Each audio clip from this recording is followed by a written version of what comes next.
सुरेश और नैना भाई बहन थे और बचपन से ही उन दोनों में बहुत लगाव था। उनके माँ बाप के गुजरने के बाद दोनों गांव से शहर आ गए थे। नैना एक कॉल सेंटर में काम करने लगी और सुरेश अभी भी नौकरी ढूंढ रहा था।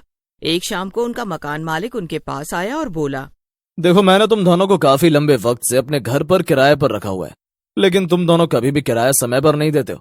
अब ऐसे काम नहीं चलेगा। भैया, आप तो जानते ही हैं ना कि सुरेश को कोई नौकरी नहीं मिल पा रही है।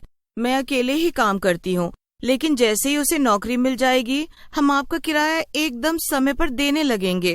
अरे अरे, कब से मैं यही कहानी सुन रहा हूँ। अब बस बहुत हुआ, मुझे अब से अपना किराया एकदम समय से चाहिए। और इतना ही नहीं, अब मैं किराया बढ़ा भी रहा हूँ। तभी सुरेश वहाँ आ जाता है और ये सब सुन लेता है। वो मकान मालिक से कहता है, क्या?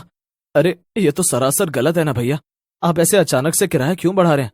ओहो, तो अब तुम मुझे बताओगे कि क्या गलत है और क्या सही? हाँ, अगर आपको तमीज नहीं है तो मुझे ही बताना पड़ेगा ना। ठीक है, तो अब कल के कल तुम मेरा घर खाली करके यहाँ से दफा हो जाओ, वरना मैं पुलिस को बुला लूंगा। जाओ और कहीं जाओ और अपनी तमीज की शिक्षा दो। इतना बोलकर मालिक गुस्से में वहाँ से चला जाता है। ये सब तुमने क्या किया सुरेश? इस शहर में इतनी महंगाई है और बड़ी मुश्किल से हमें कम दाम पर ये घर मिला था। अब हम कहाँ जाएंगे भाई, और क्या करेंगे? तुमने क्यों उस मकान मालिक से झगड़ा किया? तो क्या मैं उसकी बकवास सहता रहता नैना? अरे मैं काम ढूंढ तो रहा हूं ना, जल्दी मुझे काम मिल भी जाएगा, देखना। तुम फिक्र मत करो। मेरा एक दोस्त है जिसका घर खरीदने और बेचने का बिजनेस है। उसके पास रहने के लिए कोई ना कोई जगह जरूर होगी। हम कुछ वक्त के लिए वहां रह लेंगे और फिर तब तक कोई दूसरा काम ढूंढ लेंगे। ठीक है, जैसा तुम्हें सही लगे। अगले दिन नैना और सुरेश अपने किराए का घर छोड़कर सुरेश के दोस्त के बताए एक घर में शिफ्ट हो जाते हैं। सुरेश का दोस्त भी उनके साथ आया हुआ था।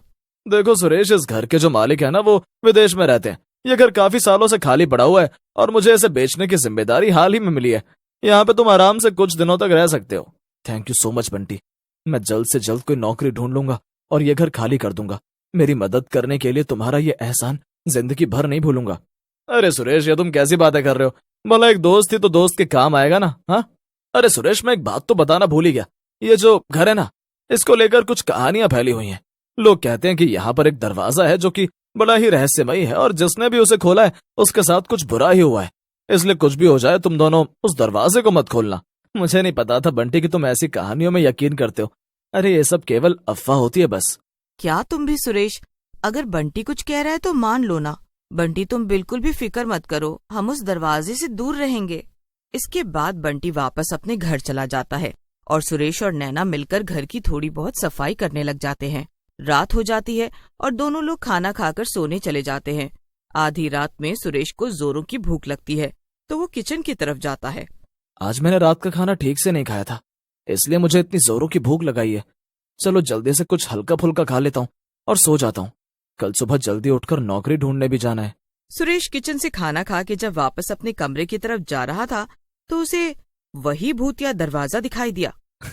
तो यही है वो रहस्यमय दरवाजा। ये नैना और बंटी जैसे पढ़े लिखे लोग भी कैसी कैसी कहानियों पे यकीन करते हैं। अभी तो नैना भी सो रही है, जरा मैं इसके अंदर जाकर देखता हूँ कि आखिर अंदर क्या है ऐसा। सुरेश बिना ज्यादा कुछ सोचे समझे दरवाजे को खोलकर अंदर चला गया। अंदर अंधेरा ही अंधेरा था और दूर दूर तक कुछ भी नजर नहीं आ रहा था। ओह, इस जगह तो एक भी लाइट नहीं है। जरूर बिजली वाला यहाँ आने से डर गया होगा, इसलिए यहाँ लाइट नहीं लगाई गई। चलो बहुत हुआ टाइम पास, अब वापस चलकर सो जाता हूँ, वरना कल सुबह आंख नहीं खुलेगी। सुरेश वापस जाने लगता है, तभी एक रोशनी उसका पीछा करने लगती है। सुरेश वापस दरवाजे से बाहर आ जाता है। वो रोशनी भी उसके साथ चली आती है। फिर वो अपने कमरे में जाकर सो जाता है। अगले दिन नैना उसे उठाने आती है। उठो सुरेश, क्या तुम्हें देर नहीं हो रही है? मुझे भी काम पे जाना है। मैंने तुम्हारे लिए नाश्ता बना दिया है, जल्दी से चलकर खा लो। नैना सुरेश की बातों को नजरअंदाज कर देती है और जल्दी से अपने काम पर चली जाती है। सुरेश भी नौकरी ढूंढने के लिए तैयार हो रहा था, लेकिन उसे पूरे टाइम यही महसूस हो रहा था कि उसके कंधों पर बहुत वजन है। जैसे तैसे सुरेश नाश्ता करके चला गया। ओहो, अभी तो मैं कुछ दूर ही चला हूं और अभी से ही मुझे ऐसा लग रहा है कि मानो मैं गिर जाऊंगा। नहीं, मुझे वापस घर जाना पड़ेगा, वरना मैं पक्का यहीं गिर जाऊंगा। सुरेश वापस घर आ जाता है और मुंह धोने के लिए बाथरूम के शीशे के सामने जाकर खड़ा हो जाता है। लेकिन जैसे ही वो शीशे में देखता है, उसके पैरों तले जमीन ही खिसक जाती है। उस पर एक भूत सवार था। ये क्या? भूत, भूत बचाओ! चिल्लाना बंद कर, वरना मैं तुझे तुरंत खा जाऊंगा। क्या? नहीं नहीं, मुझे मत खाना, मैंने कुछ भी नहीं किया है। अरे ये कौन कहता है कि तूने कुछ किया है? तूने तो मेरी बड़ी मदद की है। तूने मुझे उस अंधेरे कमरे की कैद से आजाद किया है। तूने मुझ पर बड़ा एहसान किया है। अच्छा, तो अगर मैंने तुम्हारी मदद की है तो तुम ऐसे मुझे परेशान क्यों कर रहे हो? क्योंकि अभी तुझे मेरी और भी मदद करनी है। इतना कहकर भूत सुरेश के शरीर में घुस जाता है। अब सुरेश की आंखें एकदम लाल हो गई थी। तभी वहां पर नैना आ गई और सुरेश को ऐसे देखकर वो बहुत डर गई और उसकी चीख निकल गई। ये क्या है सुरेश, ये तुम्हें क्या हो गया है? मैं सुरेश नहीं हूँ। भूत नैना को पकड़ने के लिए उसकी तरफ बढ़ा, लेकिन डर के मारे नैना वहां से भागने लगी।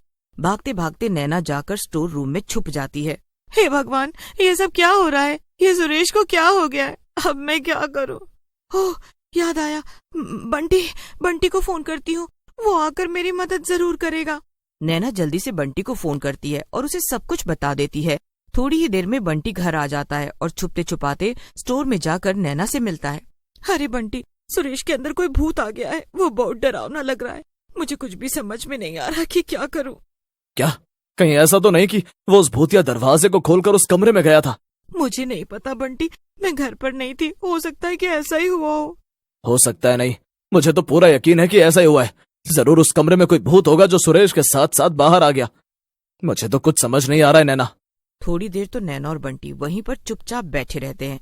फिर नैना को एक आइडिया आता है और वो बंटी से कहती है, मुझे तो अब बस एक ही रास्ता नजर आ रहा है।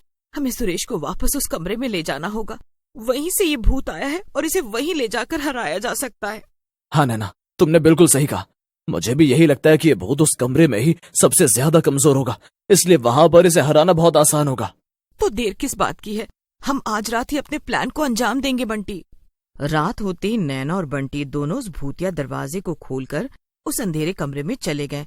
यहाँ तो बड़ा अंधेरा है नैना, मुझे तो कुछ डर लग रहा है। चुप करो बंटी, ये डरने का समय नहीं है। अरे डरने का भी कोई समय होता है क्या नैना? अच्छा ये बताओ, तुम सुरेश के ऊपर सवार उस भूत को यहाँ लाओगे कैसे? बस तुम मेरे साथ इस दरवाजे से सट कर खड़े रहो। जैसे ही मैं तुमसे कहूँ, मेरे साथ सुरेश के पैर पकड़ लेना और उसे यहाँ अंदर खींच लेना। मैंने उसके लिए एक ऐसा जाल बिछाया है कि वो यहाँ जरूर आएगा। नैना और बंटी चुपचाप खड़े रहकर भूत के आने का इंतजार करने लगे। असल में नैना ने भूत के लिए एक जाल बिछा रखा था। उसने दरवाजे पे ही 2 मरे हुए चूहे रखे थे और उसका प्लान भी काम कर गया। भूत चूहों को सूंघते हुए वहां तक आ पहुंचा। तभी भूत को दरवाजे के पास पड़े चूहे नजर आते हैं। भूत लालच में आकर चूहों को खाने के लिए दरवाजे के पास आ जाता है। बंटी और नैना मिलकर भूत के पैर पकड़ उसे दरवाजे से अंदर खींच लेते हैं। अंदर आते ही भूत तड़पने लगता है।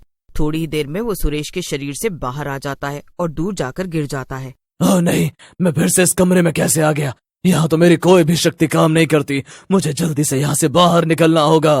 भूत वापस सुरेश के शरीर में घुसने की कोशिश करता है, लेकिन उससे पहले ही नैना और बंटी सुरेश को उठाकर कमरे से बाहर ले जाते हैं। नैना जल्दी से उस दरवाजे को बंद कर देती है और भूत फिर से वहीं पर कैद हो जाता है। सुरेश और नैना उस घर को खाली कर देते हैं और वो भूतिया दरवाजा एक बार फिर से हमेशा के लिए बंद हो जाता है।